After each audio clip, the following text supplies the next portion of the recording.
नमस्कार, the democratic mirror में आपका स्वागत है।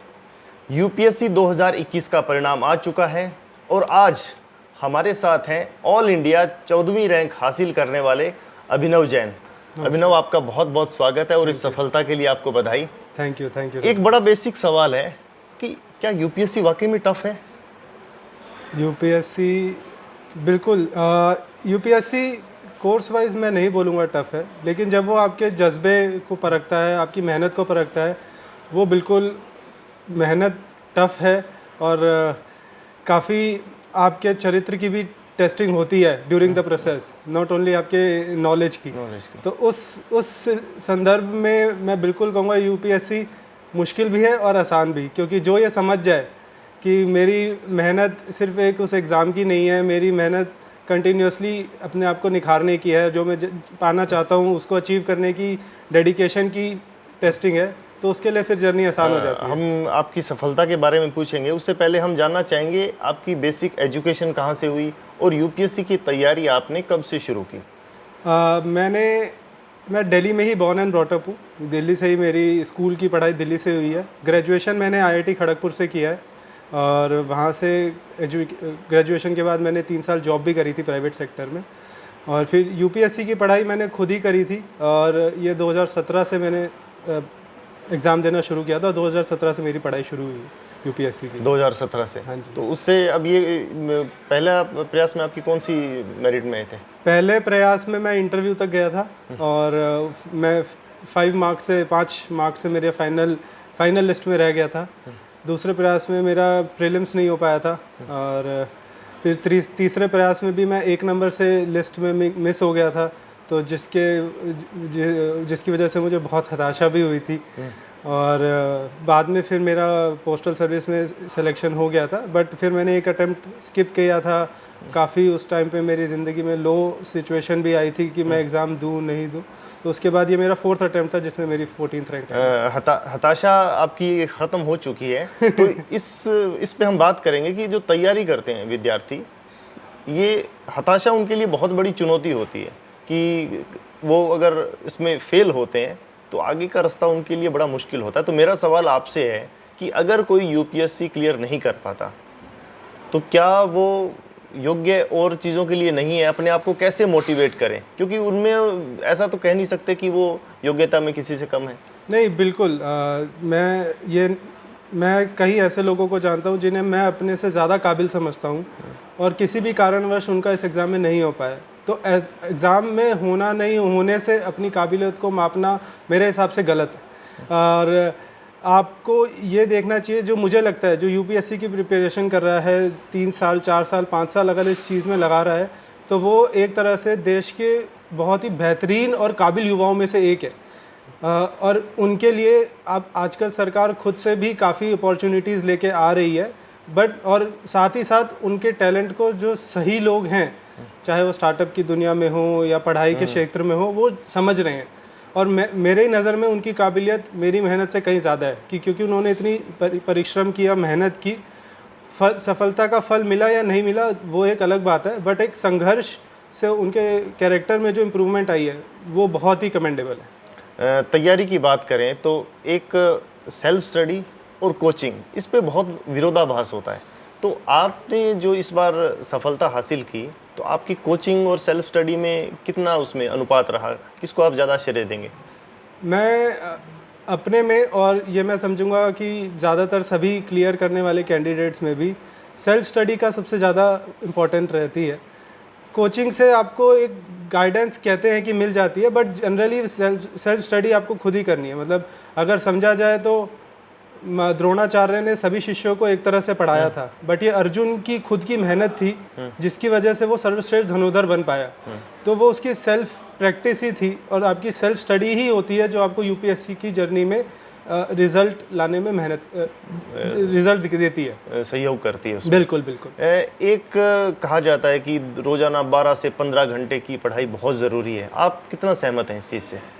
मैं इसमें जो रोज़ाना वाला शब्द है मैं उससे ज़्यादा सहमत हूँ कि जैसे अब हम नीरज चोपड़ा को या उसेन बोल्ट को देखते हैं, वो 2 मिनट में जेवलिन थ्रो करते हैं या 10 सेकंड की रनिंग करते हैं, बट उससे पीछे उनको कई सालों तक कंटिन्यूस मेहनत करनी पड़ती है। तो वो कंटिन्यूस मेहनत ही है जो उनको वो 2 मिनट की परफॉर्मेंस दे पाती है। तो मैं ये नहीं बोलूँगा आप हमेशा 12 घंटे रोज़ पढ़ें या 15 घंटे रोज़ पढ़ें, अपने बेस्ट कैपेबिलिटी से कंसिस्टेंटली पढ़ें। आपका ऐसा नहीं होना चाहिए आज तो मैंने 15 घंटे पढ़ लिए, कल कुछ भी नहीं पढ़ा, उसके बाद फिर 5 घंटे पढ़ लिए। तो उससे बेहतर है कि आप हर रोज़ पढ़ें, लेकिन अपने छोड़े ना बीच, कंसिस्टेंसी रखें, रोज़ाना वाला निरंतरता बहुत ज़रूरी है। अच्छा, अब हम बात करते हैं इंटरव्यू की। हाँ जी। तो आपने क्या इंटरव्यू के लिए कहीं से तैयारी की, मॉक टेस्ट वगैरह जो होते हैं आजकल? मॉक इंटरव्यू जैसे ज़्यादा बच्चे देते हैं अपनी तैयारी के लिए, वो मैंने भी दिए थे, बट उनसे अपनी परफॉर्मेंस को एग्जैक्टली इवेल्युएट करना मेरे नज़र में बहुत सही तरीका नहीं है। क्योंकि यूपीएससी का इंटरव्यू, चाहे आप कितने ही मॉक इंटरव्यू दे लें, यूपीएससी का इंटरव्यू एक बहुत अलग ही होता है। वहाँ पर जो डिस्कशन होती है, जो सवाल होते हैं, वो बहुत अलग होते हैं। हाँ, आपको अपनी तैयारी के लिए कि अपनी बोलने के तरीके पे कुछ सुधार करना है, प्रैक्टिस करनी है, उसके लिए मॉक इंटरव्यू बहुत लोग देते हैं और मैंने भी दिया था। माफ़ कीजिएगा, हम ये जानना चाहते हैं कि जो इंटरव्यू पैनल है, हाँ जी, वो बेसिकली कैंडिडेट से चाहता क्या है? कि उसका नॉलेज देखता है या फिर उसका डिसीजन लेने की कैपेबिलिटी देखता है? मुझे ऐसा लगता है कि नॉलेज तो उन्होंने मेंस तक में देख ही ली है। वो आपकी इंटरव्यू को अगर हम समझे तो यूपीएससी उसको कहता है पर्सनैलिटी टेस्ट। हमने उसका नाम इंटरव्यू कर दिया है क्योंकि हम सुनते हैं लोगों से इंटरव्यू। यूपीएससी उसको पर्सनैलिटी टेस्ट बोलता है, मतलब आपकी पर्सनैलिटी को वैल्यूएट कर रहा है कि आप कैसे बोलते हैं, आप चीज़ों को समझते कैसे हैं, उसके बाद आपका फिर डिसीजन लेने की तरीका क्या है। और उसमें ऐसा भी नहीं है वो मतलब दुनिया में कुछ भी रैंडम पूछ रहे हैं आपसे, वो बाकायदा आपकी आज तक के पढ़ाई, स्कूलिंग, एजुकेशन, जॉब के बारे में पूछते हैं, आपकी हॉबीज़ के बारे में पूछते हैं और उन्हीं के अराउंड समझना चाहते हैं कि अगर कोई आदमी क्रिकेट खेलता है तो उसमें उसकी रुचि कितनी रुचि है, और कोई गिटार बजाता है, जो उन सब चीज़ों के बारे में वो वैल्यूएट करते हैं। तो उस तरह से वो एक इंटरव्यू नहीं है जिसमें सवाल जवाब चल रहा है, बल्कि आपके चरित्र की परीक्षा हो रही है वो कि आपका कैरेक्टर कैसा। हाँ, तो जो पैनल में होते हैं लोग, वो हर क्षेत्र के एक्सपर्ट होते हैं। हाँ, वो आपके कुछ मनोवैज्ञानिक भी होते हैं। क्रिकेट और गिटार, हाँ जी, तो अगर उसकी कोई जानकारी रखता है तो हर क्षेत्र के एक्सपर्ट ही होंगे उसमें। वो एक्सपर्ट में ऐसा नहीं है कि वो जैसे क्रिकेट के बिल्कुल सब्जेक्ट नॉलेज बहुत ज़्यादा उसमें होगी वो, लेकिन ये ज़रूर देखना चाहेंगे कि अगर आप खेलते हो तो आप में उस सब्जेक्ट की कितनी इंटरेस्ट है, आप कितना डेप्थ में उसको समझते हो, या सिर्फ आप ऊपर से अपनी रुचि को रखते हैं। तो उस तरह से समझना चाहेंगे कि ठीक है, आप क्रिकेट की अगर हम बात देखें तो क्रिकेट में आप खेलते हो तो आपने आईपीएल फॉलो करते हो, उसमें कौन सा बैट्समैन आपको ठीक लगता है, वो आपको क्यों लगता है, तो इस तरह से वो आपकी पर्सनैलिटी दर्शाता है रादर देन सब्जेक्ट की नॉलेज दिखाता है। तो इस तरह से वो इवैल्यूएट करते हैं। जीके की बात करें तो जो हमारे ट्रेडिशनल सोर्सेज हैं, जैसे टीवी हुआ, अखबार हुआ, मैगजीन हुआ, ये तो है ही है। हाँ, तो बाकी इसके अलावा क्या सोर्सेज हो सकते हैं? अगर आपने क्या इन्हीं की तैयारी की? जीके में बिल्कुल आज की दुनिया में बहुत ज़्यादा इन्फॉर्मेशन है जीके में, और मैंने अपनी जीके के सोर्सेज को इन ट्रेडिशनल तक ही लिमिट रखा था। अखबार पढ़ता था मैं, राज्यसभा पे डिस्कशंस होते हैं वो देखता था, कुछ मैगजीन्स फॉलो करता था, योजना, कुरुक्षेत्र। मैंने अपनी प्रिपरेशन इन्हीं रिसोर्सेज तक लिमिट रखी थी और फिर इनको पढ़ने के तरीके में थोड़ा इम्प्रूवमेंट किया था। क्योंकि आप पहले से सर्विस में हैं। हाँ। तो क्या आपने कोचिंग भी ली या सारा सेल्फ? नहीं, मेरा सेल्फ स्टडी था। मेरा जनरल स्टडीज़ में भी मेरा सेल्फ स्टडी था और ये ऑप्शनल में भी मेरा सोशियोलॉजी में सेल्फ स्टडी था। हाँ, मैं कुछ अपने कुछ मेरे सीनियर कलीग्स, कुछ मेंटर्स थे जिन्होंने मुझे पर्सनल गाइडेंस दी, जैसे कि अनुभव शर्मा सर हैं, उन्होंने मुझे पॉलिटी और एथिक्स में काफ़ी गाइडेंस दी, और क्योंकि सेल्फ स्टडी में किस तरह से पढ़ना है वो उन्होंने बताया। और इसी तरह से सोशियोलॉजी में मेरे प्रवीण धैया सर हैं, उन्होंने मुझे सोशियोलॉजी और ऐसे में काफ़ी गाइडेंस दी, क्योंकि मेरा बैकग्राउंड सोशियोलॉजी का नहीं है, मैं एक इंजीनियरिंग बैकग्राउंड का स्टूडेंट हूँ। तो आपका वैकल्पिक विषय सोशियोलॉजी।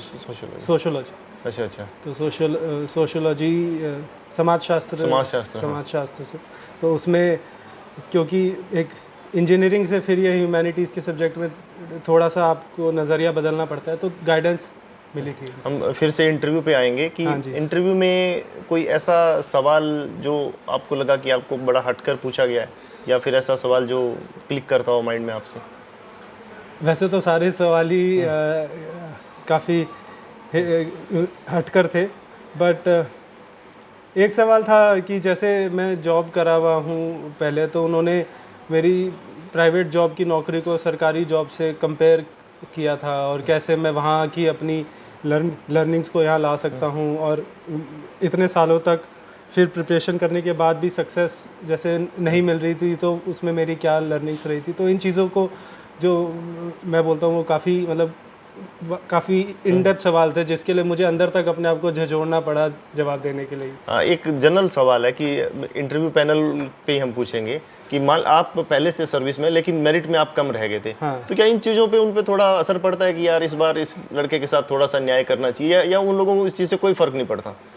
इस चीज़ से उन्हें फ़र्क नहीं पड़ता है। मेरे साथ में सर्विस के, और इनफैक्ट काफ़ी सर्विस के लोग हर बार इंटरव्यू भी देते हैं ऐसा, लेकिन ऐसा ज़रूरी नहीं होता है कि सारे सर्विस वाले सेलेक्ट हो जाते हैं। और इसीलिए देखा जाए तो जो टॉप रैंक में लाते हैं उसमें बिना सर्विस के भी लोग होते हैं। हाँ, तो यूपीएससी आपके हार्डवर्क और टैलेंट को परखता है। सर्विस में होना ना होना उनके मेजरमेंट को ज़्यादा हिलाता नहीं है, उससे उनमें बहुत फ़र्क नहीं पड़ता है। यह है कि उनको एक पॉइंट मिल जाता है आपसे डिस्कशन करने के लिए, कि अगर कोई पुलिस में है तो वो आपसे हो सकता है लॉ एंड ऑर्डर के बारे में डिस्कस कर ले, कोई अगर रेवेन्यू सर्विस में है, इनकम टैक्स में है, तो उससे वो आपसे रेवेन्यू के बारे में बात कर ले। तो हो सकता है फिर उनकी उम्मीदें भी उसी तरह से बढ़ जाती है कि अगर आप इस सर्विस में हो तो आपकी पर्सनैलिटी में एक अफसर वाला कुछ क्वालिटीज़ होनी भी चाहिए। तो कई बार कई स्टूडेंट्स के लिए तो वो बैकफायर भी कर जाता है कि वो उन एक्सपेक्टेशंस को मीट नहीं कर पाते हैं। हाँ, अभिनव, हम आखिरी सवाल पूछना चाहेंगे कि जो आप दिल्ली में रहते हैं, महानगर में, जो विद्यार्थी तैयारी करें रिमोट एरिया में, तो आपके हिसाब से क्या भौगोलिक स्थिति कि कौन से शहर में तैयारी कर रहे हो वो मैटर करती है मेरिट में आने के लिए, या आज के समय में आप कहीं पर बैठकर भी तैयारी कर सकते हैं? इस सवाल को अगर मैं 5-6 साल पहले समझता तो हो सकता है मैं कहता कि नहीं, स्थिति जगह से फ़र्क पड़ता है, क्योंकि रिसोर्सेज आप कहाँ पढ़ रहे हैं, क्या पढ़ रहे हैं, वो हर जगह अवेलेबल नहीं थे। बट आज के युग में जब यूट्यूब है, डिजिटल सारे न्यूज़पेपर अवेलेबल हैं, तो मैं नहीं समझूंगा कि कहाँ से आप पढ़ रहे हैं ये फ़र्क पड़ेगा, बल्कि कैसे आप पढ़ रहे हैं वो बहुत इम्पॉर्टेंट है कि क्या आप उतनी मेहनत कर पा रहे हैं जो यूपीएससी आपसे उम्मीद रखता है।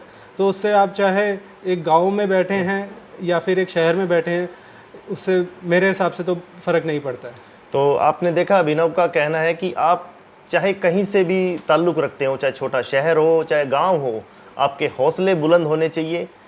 ज्ञान के रास्ते अपरंपार है। अभिनव, हमारी शुभकामनाएं आपके साथ हैं और आपके उज्जवल भविष्य की हम कामना करते हैं। तो ये थे अभिनव जैन, जिन्होंने यूपीएससी में 14वीं रैंक हासिल की है। आपको ये हमारा एपिसोड कैसा लगा कमेंट सेक्शन में ज़रूर बताइएगा। बहुत बहुत धन्यवाद।